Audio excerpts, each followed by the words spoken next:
Obrigado, doutor Julián. Inicialmente, quero parabenizar pela iniciativa da Brinta. Eu acho que é um espaço que faltava para aqueles advogados que se dedicam à questão da advocacia internacional. Eu já tenho 35 anos nesse roteiro, digamos assim. Isso me permitiu poder trabalhar muito na América Latina, com diversos países, África, assessoria ao projeto do governo angolano, agora recentemente, também essa experiência que a gente está tendo com o escritório em Portugal, São Paulo, Porto Alegre. E eu vou aproveitar esses 20 minutos, Juliana, se me permite, para exatamente contextualizar o que eu acho que mudou muito nos anos, né? Vem mudando de forma recorrente, é o papel do advogado. É o advogado que, a cada ciclo econômico, na área internacional, ele tem um tipo de atividade, um tipo de restrição, um tipo de oportunidade que vem acontecendo.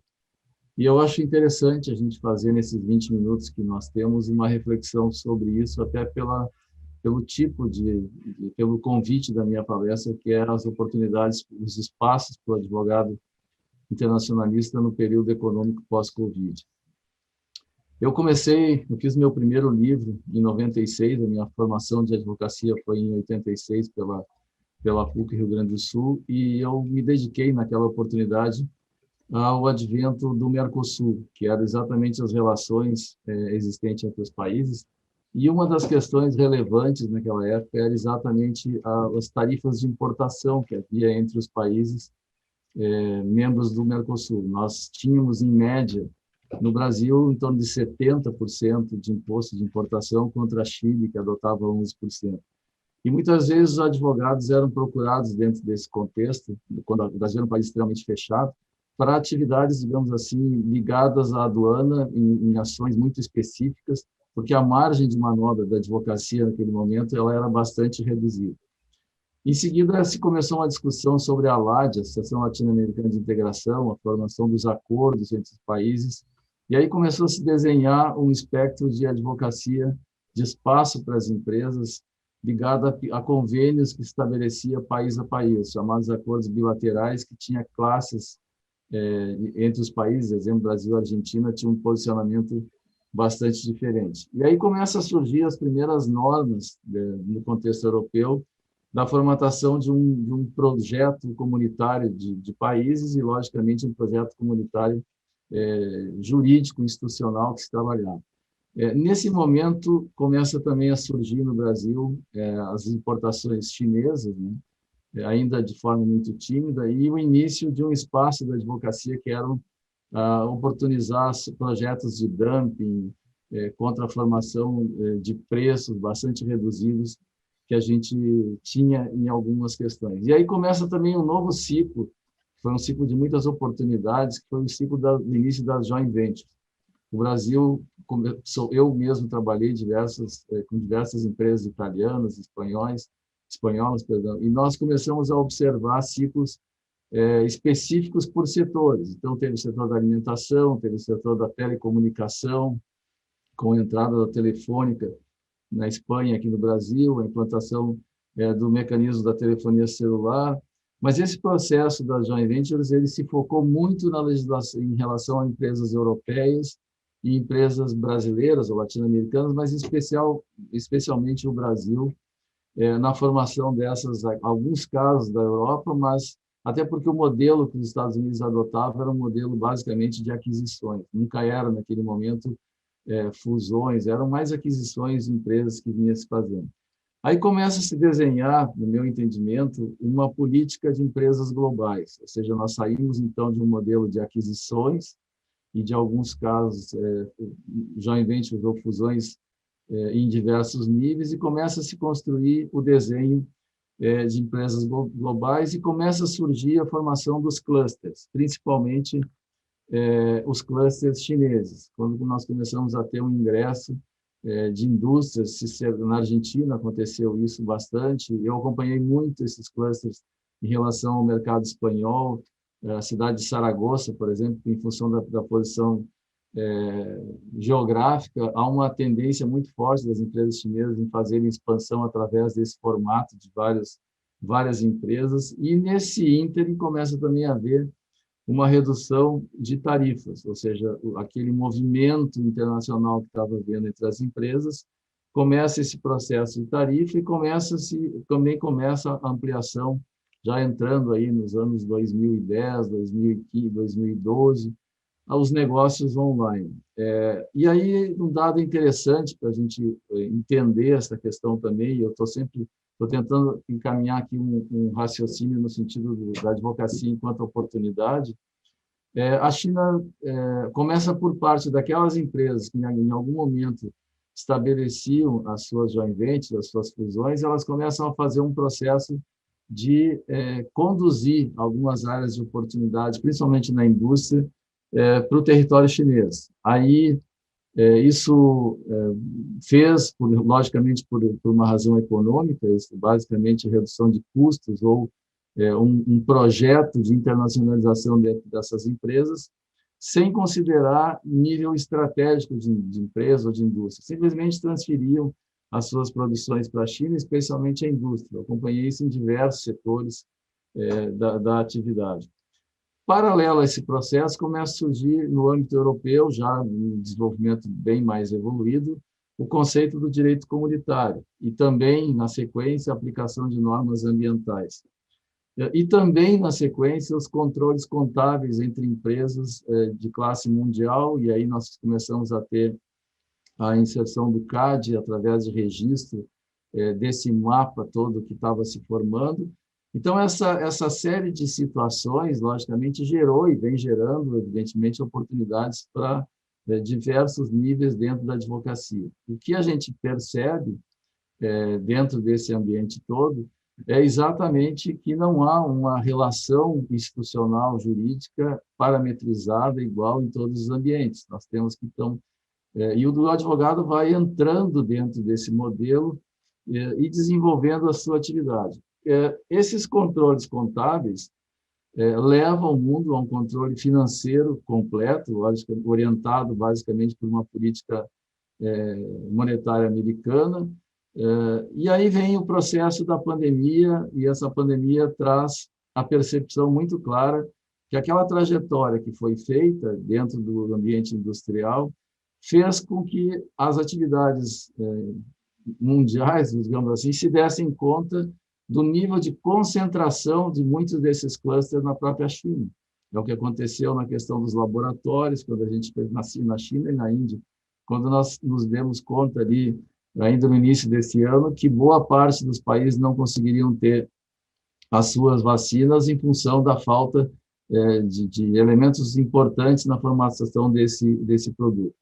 E aí surge a explosão do negócio online, também dentro desse contexto, sem ter, evidentemente, uma legislação específica, a não ser acordos aqui ou acolá, que vai se trabalhando. Eu vou passar uma série de itens e depois nós vamos voltar de forma a analisar um a um. Na sequência disso, vem um crescimento explosivo do modelo de criptomoedas, os crimes digitais, a ausência de legislação específica por países e a retomada a necessidade agora que os países passam a ter, porque as pandemias não parece que não vieram nos visitar, elas vêm com caráter de permanência, a necessidade de áreas estratégicas por setores. Então, dentro desse processo todo, eu faço referência ao papel do advogado. Na minha leitura, com 35 anos, eu tenho aqui uma série em função até do convite, das palestras e dos livros que eu fiz em relação a isso. Em 95, eu fiz o primeiro livro sobre o Mercosul e os conceitos. Depois fiz em 96, a convite da USUDENE, no Nordeste, as oportunidades do Mercosul para o mercado nordestino brasileiro. E em 97, para o SENAC, a gente fez um projeto sobre globalização, mitos e verdades. E a gente lê agora, recentemente, na pandemia, eu consegui também publicar, e agora, quando eu toco o meu negócio, fazendo uma reflexão dessa trajetória que eu venho, nesses poucos minutos aqui, analisando com vocês, eu pretendo analisar. Mas sobre a ótica do advogado, eu acho que, advogado internacionalista, logicamente, o papel do advogado passa a ter uma relação diferente. Eu acho que nós não vamos trabalhar tanto naquele modelo de advogado que no início, no final da década passada, ou no final do século passado, aí nos anos 80, 90, quando eu comecei minha advocacia, que era um papel mais de judicialização de um ponto aqui ou outro em relação às questões específicas, principalmente do comércio internacional, o advogado hoje passa a ser uma peça importante do board das empresas, da discussão estratégica, porque esses acordos feitos e esse movimento econômico que está havendo no mundo, ele tem uma repercussão jurídica importantíssima, exatamente em função desse redesenho permanente de atividades. Muitas vezes você está assessorando uma empresa e a empresa de inopino pensa em trocar, por questões econômicas, a sua atividade por um lugar, ou aqui ou ali. Isso não só a nível internacional, mas também a nível nacional, as chamadas substituições por razões econômicas.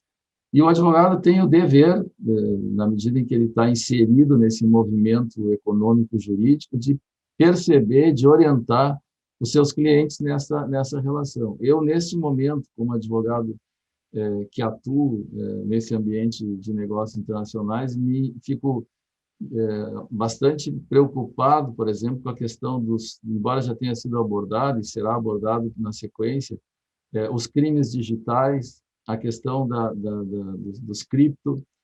Ontem, por uma feliz coincidência, eu participei a convite de um jantar, onde se estava falando, por exemplo, dos tokens ligados aos clubes de futebol, que é um processo que começou na Turquia, já está bastante difundido no mercado espanhol e foi lançado ontem no Peru. Num único dia, houve 7 milhões de dólares de venda de criptomoedas em função desse ambiente, digamos assim, entre a moeda e o futebol. E aí você pergunta, mas aonde está a base, a plataforma? Aí tem toda essa questão de registros de plataforma que se coloca, que se exige para esse tipo de equipamento, de alternativa. E a gente percebe que cada país vem tratando isso de uma maneira. Eu considero que o momento da advocacia, para a advocacia hoje é muito rico, é bastante, cada vez mais, mas o papel do advogado nesse contexto não é mais um papel só de judicialização de acordos, ele passa a ter um papel econômico, digamos, ligado à estratégia do negócio. É muito importante, pelo movimento, ciclos cada vez mais rápidos, em todos os níveis, ciclos financeiros, ciclos tecnológicos, ciclos legais, entendimentos de diretrizes por cada país em relação a esses acordos, revisões, enfim. Então, nós passamos aí, nesses 30 e poucos anos, né, nós passamos de um processo jurídico, institucional, de alguma maneira muito conservador e com poucas áreas de oportunidade, muito específicas, ligadas àquelas operações mais de atividade portuária, aeroportuária, alguns acordos que se fazia. Estou falando no ambiente empresarial, logicamente que isso também tem repercussão, não de forma tão agressiva na questão de família, mas no ambiente das empresas, que é o meu dia a dia, há muitos anos me dedico a isso, eu observo essas mudanças e esse ciclo é cada vez menor. Se a gente tinha, digamos assim, plataformas de preocupação a cada década, essas plataformas passam a ser a cada 2 anos, se não a cada ano. E isso leva à necessidade de um conhecimento múltiplo, uma posição da advocacia reavaliando todo o tempo esse ambiente institucional, essa teia jurídica que se movimenta aí, com atores que vão entrando a cada momento. A gente pode estar falando da previsibilidade, que cada vez é menor em relação a esses países, né? Nós estamos agora percebendo, de novo, um redesenho do mercado americano, um fortalecimento cada vez mais consistente do mercado asiático, em especial a China, né?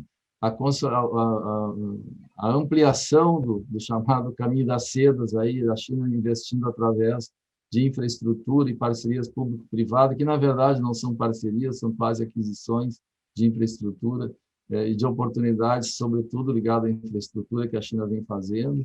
Então, nós vamos enfrentar, sob o ponto de vista jurídico, um mapa de oportunidades, mas que o advogado tem o dever de entender esse contexto, não só sob o ponto de vista da última fase, que é a fase, digamos assim, quando o conflito está estabelecido. Ontem, eu participava ontem também, uma reunião muito interessante sobre a telemedicina, envolvendo uma empresa americana e uma universidade brasileira, e estava se falando que o investimento hoje, pior investimento é a doença, e o melhor investimento é a saúde, mas, sobretudo, do ponto de vista de prevenção, onde essas plataformas atuam. Então, eu acho que vocês, os colegas que estão me assistindo, provavelmente a cada 2, 3 consultas que fazem, pelo menos 2/3 delas têm a ver com algo digital. Não é mais aquele negócio convencional que nós tínhamos, que era quase que um bis in idem, né? Aquilo vinha se repetindo, e a jurisprudência ficava com pó. Hoje, o advogado, não, ele está exercendo exatamente esse processo, esse poder de antecipação daquilo que vem acontecendo, fazendo uma leitura macro dessas informações, transferindo para o seu cliente, o seu mandatário,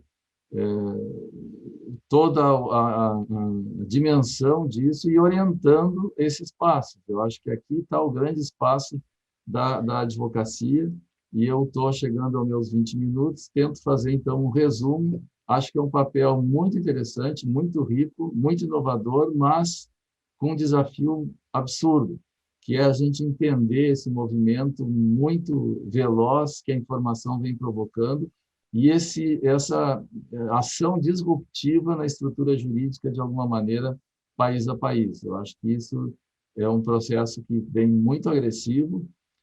Nós temos internamente um direito que se coloca aí dentro, e de forma mais ampla um direito comunitário que tenta encontrar uma alternativa para organizar a pauta de ações entre as empresas e entre as pessoas. Então, é isso. Eu acho que a oportunidade da Brinter é muito boa, e eu parabenizo. Aqui no Rio Grande do Sul, São Paulo, Lisboa, onde a gente atua, estamos muito interessados em dar voz a isso, porque eu acho que a gente vai ter cada vez mais a necessidade de estabelecer fóruns de discussão e de análise permanente de todo esse movimento. Senão, de forma individual, cada vez mais vai ficar difícil o papel para cada profissional.